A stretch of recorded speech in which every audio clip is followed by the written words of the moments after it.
நாம் செய்கிற நன்மையினால் நமக்கு பலன் உண்டானால் கிறிஸ்து மரித்தது வீணாயிருக்குமே.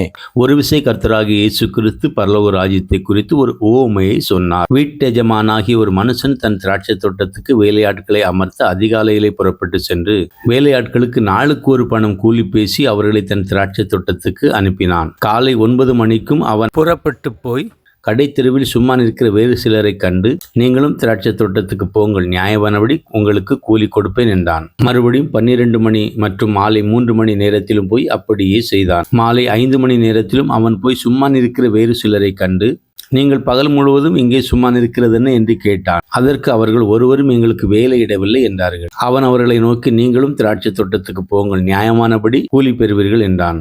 சாயங்காலத்தில் திராட்சை தோட்டத்துக்கு எஜமான் தன் காரிக்காரனை நோக்கி, நீ வேலையாட்களை அழைத்து பிந்தி வந்தவர்கள் தொடங்கி முந்தி வந்தவர்கள் வரைக்கும் அவர்களுக்கு கூலி கொடு என்றான். அப்பொழுது மாலை 5 மணிக்கு வேலை அமர்த்தப்பட்டவர்கள் வந்து ஆளுக்கு ஒவ்வொரு பணம் வாங்கினார்கள். முந்தி அமர்த்தப்பட்டவர்கள் வந்து தங்களுக்கு அதிக கூலி கிடைக்கும் என்று எண்ணினார்கள். அவர்களும் ஆளுக்கு ஒவ்வொரு பணம் வாங்கினார்கள். அவர்கள் அதை வாங்கி கொண்டு வீட்டெஜமானை நோக்கி, பிந்தி வந்தவர்களாகி இவர்கள் 1 மணி நேரம் மாத்திரம் வேலை செய்தார்கள்.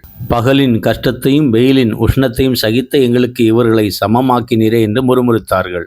அவர்களில் ஒருவனுக்கு அவன் பிரதியுத்தரமாக, சிநேகிதனே, நான் உனக்கு அநியாயம் செய்யவில்லை.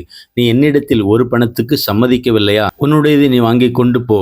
உனக்கு கொடுத்தது போல பிந்தி வந்தவனாகிய இவனுக்கு கொடுப்பது என்னுடைய இஷ்டம். என்னுடையதை என் இஷ்டப்படி செய்ய எனக்கு அதிகாரம் இல்லையா? நான் தயாளனா இருக்கிறபடியால் நீ வன்கண்ணனாய் இருக்கலாமா என்றான்.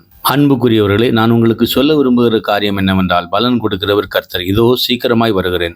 அவனுடைய கிரியைகளின்படி நான் அளிக்கும் பலன் என்னோடு கூட வருகிறது என்று இயேசு கிறிஸ்து சொன்ன வார்த்தை கிறிஸ்தவர்களுக்கு மாத்திரமல்ல, கிறிஸ்தவர்கள் அல்லாதவர்களுக்கும் பொருந்தும். இது நியாயத்தீர்ப்பு நாளிலே விளங்கும். கிறிஸ்தவனுக்கு அவன் செய்கைக்கு தக்க பலன் கிடைக்குமானால் கிறிஸ்து சிலுவையில் ஏன் மரிக்க வேண்டும்? பிரியமானவர்களே, நீங்கள் சிந்திக்கும்படியாக இதை சொல்கிறேன். இந்த திராட்சை தோட்ட வேலையாட்களின் உவமை இதைத்தான் நமக்கு உணர்த்துகிறது. இன்று அநேகர் தேவ சித்தத்தை அறியாமலும் இயேசுவின் அன்பை உணராமலும் தாங்கள் நன்மை செய்கிறதாக நினைத்து தங்கள் கிரியைகளின் மேல் நம்பிக்கை வைத்திருக்கிறார்கள். நற்கிரியைகளுக்கு மாதிரி கிறிஸ்தவன் மாற்று கருத்து இல்லை. ஏனெனில் நற்கிரியைகளை செய்வதற்கு நாம் கிறிஸ்து இயேசுவுக்குள் சிருஷ்டிக்கப்பட்டு தேவனுடைய செய்கையாயிருக்கிறோம். எனவே நம்முடைய கிரியைகளை குறித்து மேன்மை பாராட்ட நமக்கு இடமில்லை. அப்போஸ்தலனாகிய பவுல் அடிகளார் தீமோத்தேயுவுக்கு எழுதின 2ஆம் நிருபத்தில், ஒருவன் மல்யுத்தம் பண்ணினாலும் சட்டத்தின்படி பண்ணாவிட்டால் முடிசூட்டப்படான் என்று எழுதியிருக்கிறபடி, ஒருவன் திறமையான மல்யுத்த வீரனாய் இருந்தாலும் சட்டத்துக்குட்பட்டு பண்ணாவிட்டால் வெற்றி வாகை சூட முடியாது. அதுபோல ஒருவன் நன்மையை செய்கிறவன் ஆனாலும் வேத வசனத்துக்கு கீழ்ப்படிந்திருந்து தேவ சித்தத்தை அறிந்து அதன்படி செய்தால் மாத்திரமே பலன் உண்டு என்று சொல்லுகிறேன். ஏனென்றால் கிறிஸ்து நமக்காக மரித்திருக்கிறார். நாம் செய்கிற நன்மையினால் நமக்கு பலன் கிடைக்குமானால் கிறிஸ்து மரித்தது வீணாயிருக்குமே. தன்னுடைய பெயர் புகழுக்காக நன்மை செய்கிறவன் கிறிஸ்தவன் அல்ல. நமக்காக மரித்து உயிர்த்த கர்த்தராக இயேசு கிறிஸ்துவின் நாமத்துக்கு மகிமை உண்டாகும்படி நன்மை செய்கிறவனே உண்மையுள்ள கிறிஸ்தவன். அவன் பரிபூரண ஆசீர்வாதத்தை பெறுவான். ஆண்டவர் உங்களை ஆசீர்வதிப்பாராக. ஆமேன்.